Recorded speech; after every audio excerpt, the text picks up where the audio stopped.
second down.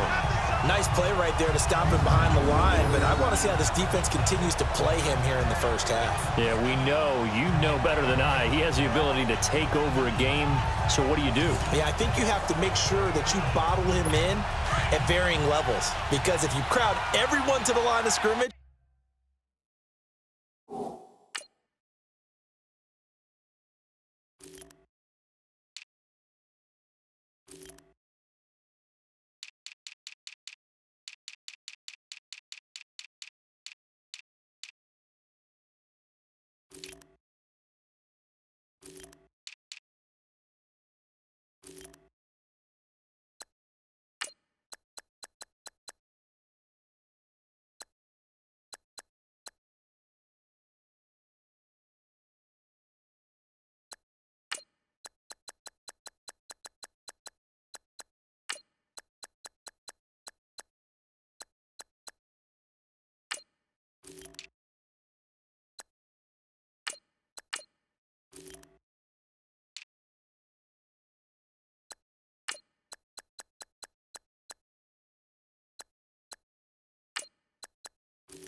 if he breaks through, it's nothing but room to run.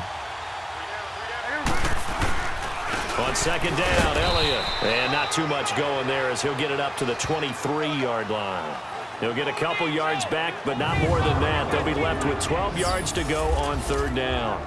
And the big boys up front in the trenches, what do you think of the O-line, Charles? I love them because this is a group that's so cohesive. They know what the man next to them is going to do at all times, and they operate as a terrific unit.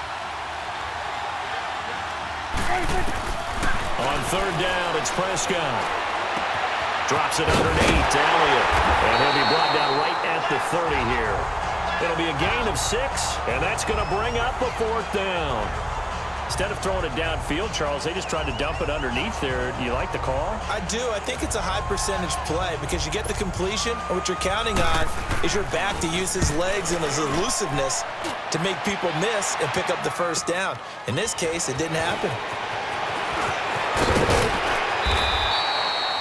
Good blocking there, nearly sprung him. As it is, it'll go as a 19-yard return. And the Jets will take over 1st and 10.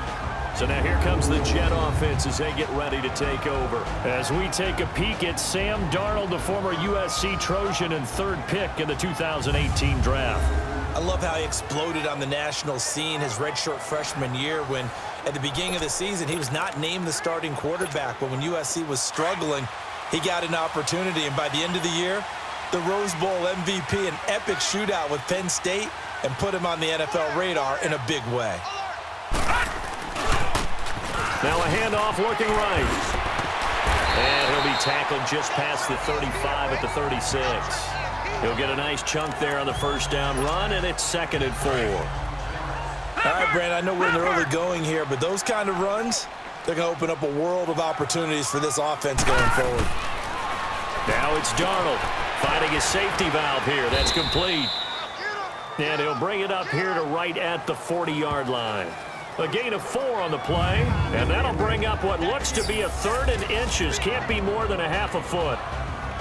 The offensive starters now for the Jets. I don't know about you, but I love a good undrafted free agent success story. So let's take a look at Robbie Anderson, the wide receiver, because in 2017, 63 catches, 941 yards, and a strong candidate for the Pro Bowl. Didn't quite get there, but was knocking on the door. How about that for an undrafted free agent out of Temple, now making good in the NFL? And they are going for it. Darnold under a heavy rush, and down he goes. Sean Lee leading the surge there. He drops him for a loss of 6. So they take a big chance here in their own territory, and you think the coach may have some questions to answer? Yeah, and, normally we focus on blitz coming, and down he Jenkins coming hard on the blitz. He dumps him for a loss of 8. I know there would be a little bit of criticism there because they went right back to the air after the huge pickup and ended up getting sacked. That's often a play that you make. You feel like you've got momentum on your side. Unfortunately, the O-line failed to hold up to try to keep that momentum going. That is incomplete.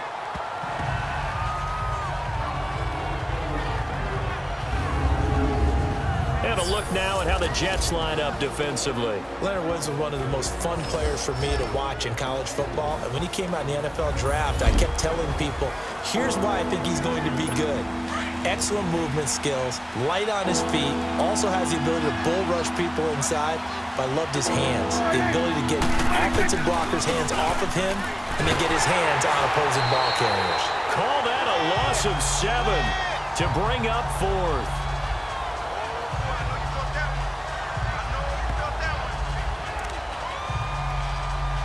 Out now comes the Cowboys punter as the drive goes backwards, so he's on to punt it away.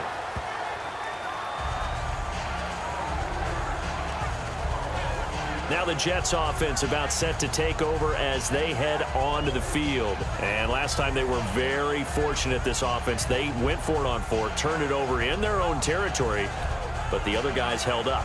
They didn't give up any points. So how about the guy with the #1 headset on the sidelines, the head coach? That was planned going into it, not necessarily to not get the first down or to have the defense have to hold But he up. trusted his defense. Trusted his defense very much, and I think that's how he's going to play this game. Go for it, be aggressive, because I've got the wild bunch backing me up over here on my own sideline. Now we'll see what his offense can do. And now the defense for Dallas. I think most people locked in on Byron Jones when he came out of UConn at the NFL Combine, where he darn near jumped out of the stadium because of his vertical leap.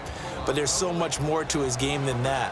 Played cornerback and safety in college, and they can use that same ability to move him around in the NFL in order to create great matchups on defense for Dallas. He goes full extension, and he's got it.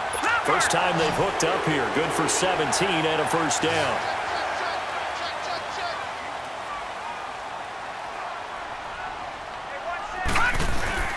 They go play action here on first down. And he's got his big tight end over the middle, complete. And they'll get this well past midfield before being stopped just before the 35. Now a play fake here on first down. And too much juice. It'll be out of bounds, incomplete. Robbie Anderson, the man he was looking for. That'll bring up second down. I like what they tried to do there. They didn't get a completed pass downfield, but they came off of a momentum play. Big-time gain on the previous snap. Came right back and threw one deep, hoping to catch them on their heels. Another throw on second down, and this one incomplete as well. I know our vantage point might be a little bit better way up here, but that looked like an ill-advised throw to me. I didn't see anything open, and this play just didn't look right from the beginning. It did not. I thought he might get outside and just chuck it away. Dangerous pass, incomplete. Oh, and a bad throw there. It's intercepted. Chidobe Awuzie with a pick. Well, that's a drive killer right there. Not a really confident throw either. This one was kind of up for grabs, and it's going to come down the hands of the wrong team. They start on the ground without it. So a nice job to break the one tackle, but not much daylight after that as he's brought down. Just a yard on the first down carry, so it's 2nd and 9. One thing to keep in mind, partner, especially in the second half, when you've got a running back of this size, of these dimensions, I can just tell you, attrition does set in for a defense because you're excited about hitting him in the first half.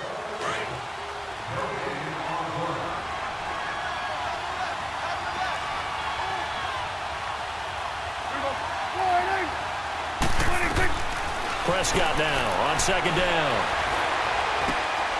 Over the middle, it's complete. And he's going to be taken down here with a penalty flag on the field.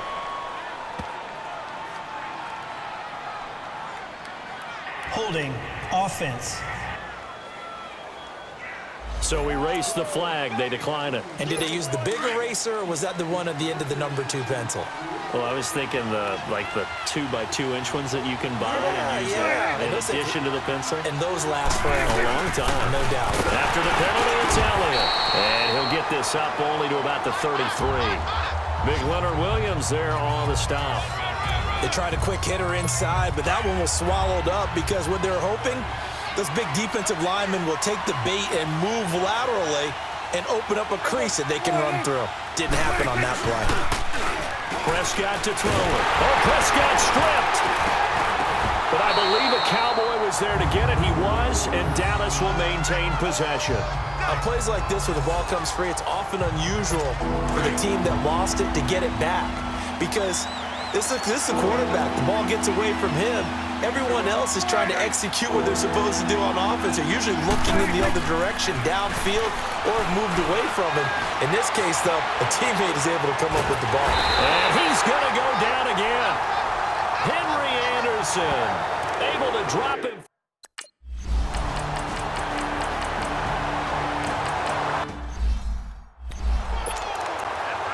Now the Cowboys offense heads back onto the field. And on the last go-around, they really couldn't get anything going. They had to punt from deep inside their own territory, which means they're going to lose the field position battle as a general rule. What they're looking for now is a little more consistency, move the ball at least a few times on offense, get a couple of first downs, and hopefully flip the field. Yeah, just something to build off of. That's what they're looking for here. The one thing that I've liked defensively is that they've shown them a lot of different looks here in the first half. They've come after them. They've sat back. I think that's what you need to do to keep an offense guessing. And they certainly have kept them on their toes. That's why they haven't had much success on the scoreboard. On